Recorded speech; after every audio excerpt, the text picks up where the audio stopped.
think their goal is for us to unalive ourselves. Hey guys, go watch the rest of that video and all the other parts in that series. She has some interesting theories about narcissists and paranormal activity. But I wanted to do a stitch to this specific video.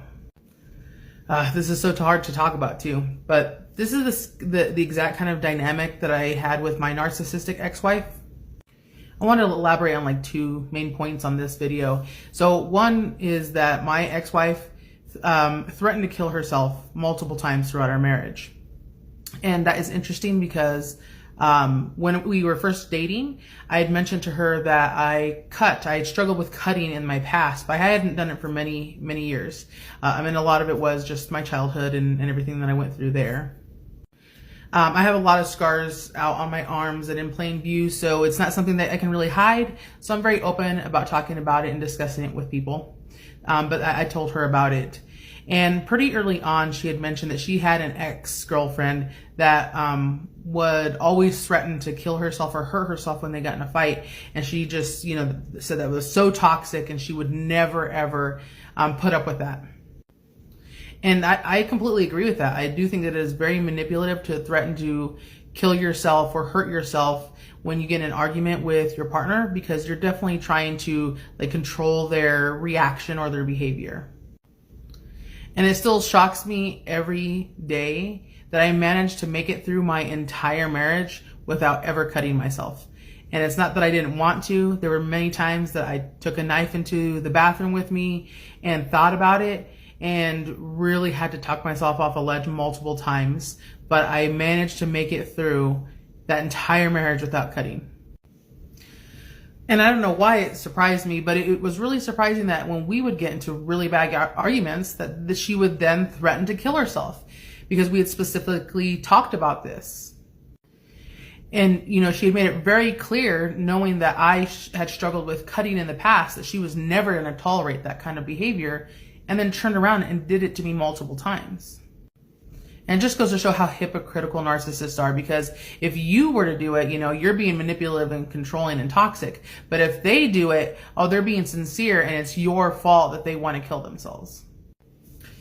And with my ex-wife, this always happened when I was when she could tell I was done. I would ask her to move out or told her that if things did not change, I couldn't do this anymore.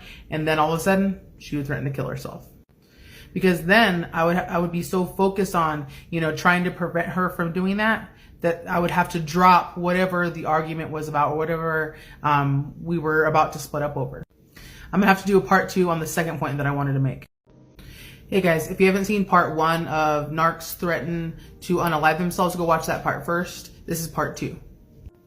So in the video that I stitched, the theory is that narcissists secretly want you to unalive themselves, which is why they threaten it so much, and or they just want you to die.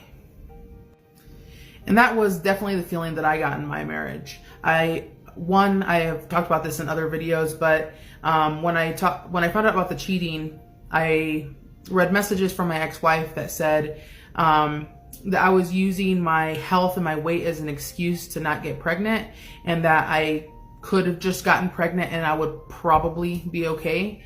That was the first kind of showing to me that she didn't really care whether I lived or died.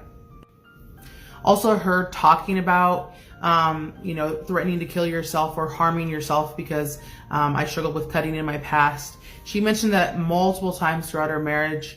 And especially any time that we were in kind of arguments. And I really feel like she was trying to, implant the thought in my head. But the big event was when I got hospitalized for COVID and almost died.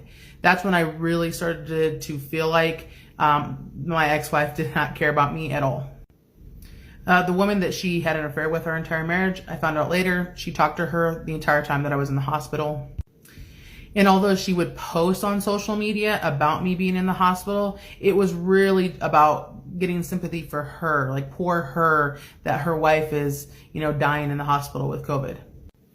And because while I was in the hospital, although our entire marriage, she always got up early, at 4:30, 5 o'clock in the morning. When I would try to call her during those times while I was in the hospital, she was always asleep. Suddenly, the week that I was in the hospital, she slept in till 7 or 8 o'clock.